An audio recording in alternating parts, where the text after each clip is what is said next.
passionnante aventure que j'ai vécue grâce à Driss El-Kisri, Moïse Assouline, Gilles Roland-Manuel et tous les jeunes et femmes et hommes du Papotin sont des artistes extraordinaires. C'était une règle du jeu, comme ça, un papier surréaliste, mais un regard sur... J'ai vu l'autre jour dans une émission de télé, une émission large qui traitait de l'autisme.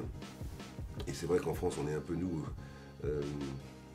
on n'inclut pas les gens dans le fonctionnement d'une société qui a besoin, et qui ne se rend pas compte à quel point elle aurait besoin que leur cœur grandisse grâce à ces gens qui nous regardent et qui regardent le monde avec une philosophie et un axe de vision extrêmement magnifique d'amour et de précision. Pendant 25 ans, j'ai bossé avec eux et ça m'a laissé une trace qui sera à tout jamais gravée dans mon esprit et dans mon cœur.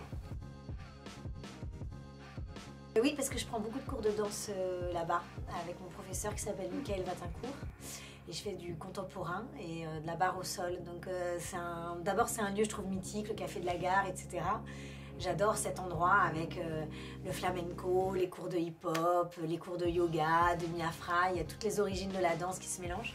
Et donc c'est un endroit que j'affectionne et qui est vraiment mon espace de liberté où je peux aller danser, apprendre à danser en tout cas. J'ai lu le texte d'abord, mon père m'a fait lire ce texte qui était un des textes qu'il préférait. Et pour moi, on ne parle que de la vie dans ce texte, pour finalement parler de la mort. Et j'ai été bouleversé par deux choses à cette époque-là, c'est le fanfaron, avec Trintignant et Gassman, et le Dormeur du Val. Et je me suis identifié à Trintignant, et j'ai identifié ce texte à Trintignant. Et c'est vrai que la poésie a construit Jean-Louis Trintignant, et que moi je suis né grâce à cette poésie. Donc quand j'écoutais Reggiani sur l'album édité par Canetti, où il y avait des textes, il y avait des passages du Pont Mirabeau, des passages du Dormeur du Val. Je l'ai en vinyle toujours, j'ai gardé le disque et je l'écoute. Et quand j'écoute ce disque-là, je reviens en banlieue, quoi, dans ma petite piole, avec le petit tourne-disque de mes parents, et j'écoute et je réentends la voix de Reggiani qui me raconte la voix de mon enfance, quoi. Et donc du coup, je suis bouleversé quand j'entends ce texte, quoi. C'est une gaguette. Une gaguette. C'est où ça? C'est chez moi. C'est même dans mon village. C'est ça. C'est à Montbazon. C'est d'où je viens. C'est là où j'ai grandi, où mes parents habitent. Et ça, c'est la guinguette. En plus, maintenant, ils ont tout refait les guinguettes, les abords. Et donc, du coup, l'été, je vais boire des verres là-bas parce que je peux y aller à pied.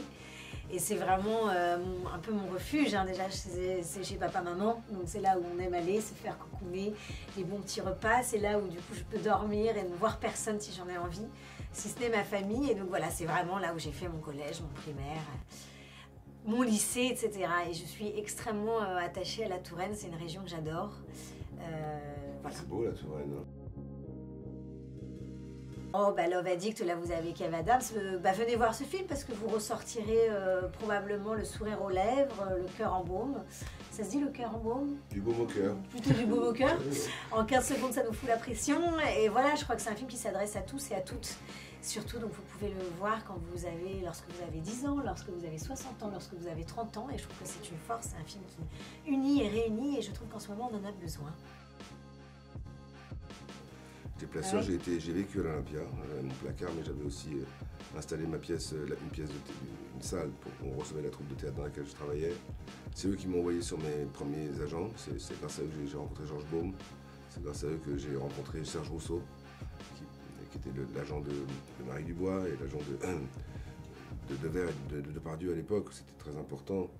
Et puis j'ai rencontré Yves Montand, j'ai rencontré Charles Aznavour, j'ai rencontré Marcel qui tenait le rideau, j'ai rencontré aussi la dame qui me faisait les sandwichs, Marilyn, avec son mari. C'est tous tes débuts. C'était une expérience fantastique parce que j'étais dans un grand bateau qui s'appelle l'Olympia.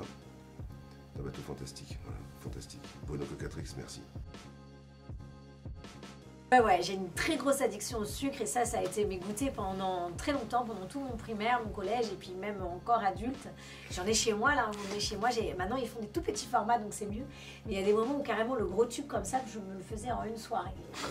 Ah malade du sucre et le lait concentré, mais c'est un truc qui peut vraiment me rendre dingue. D'ailleurs ça me donne très envie d'en manger là. C'est-à-dire que quand mon père m'a parlé de Guernica, mais tu vois une œuvre d'art, c'est pas décoratif, c'est une arme. Une arme, c'est de la résistance. Sa mère la tour. ça c'est une expression que je sais pas.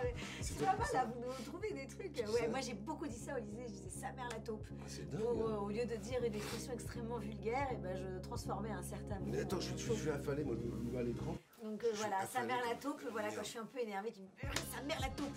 Pour être aussi grand que toi, je me suis affalé, ça fait une tu vois, alors que moi je me tiens bien droite. Mon père s'est enterré un jour, il pleuvait, la jeune femme lisait un texte d'Aragon, parce que mon père était donc non-croyant, ma mère était très croyante, donc on voit une croix, c'est celle de ma mère, et puis le côté athée de mon père, et puis il y avait des avions qui n'arrêtaient pas de décoller, donc elle n'arrivait pas à finir son texte, et la pluie commençait à tomber, mais alors, sur cette pauvre fille, il y avait le papier qui partait en couille, et on s'est tous imaginé, mon père à l'intérieur, parce que c'était vraiment un film italien. Il en avait tellement le goût, je me suis dit vraiment tu réussis même ça quoi. Et quand j'ai vu la couronne du Parti communiste, je me suis dit mais attends, c'est quoi cette histoire que tu m'as raconté mon père, qui a inventé une vie tous les jours, qui était un enjoliveur, qui écrivait son scénario et qui se tournait des films et puis il se les projetait lui-même, il nous les projetait à nous et on y croyait. Mon père c'était un mec incroyable et ma mère aussi d'ailleurs, donc je suis en train de faire un livre sur ma mère aujourd'hui.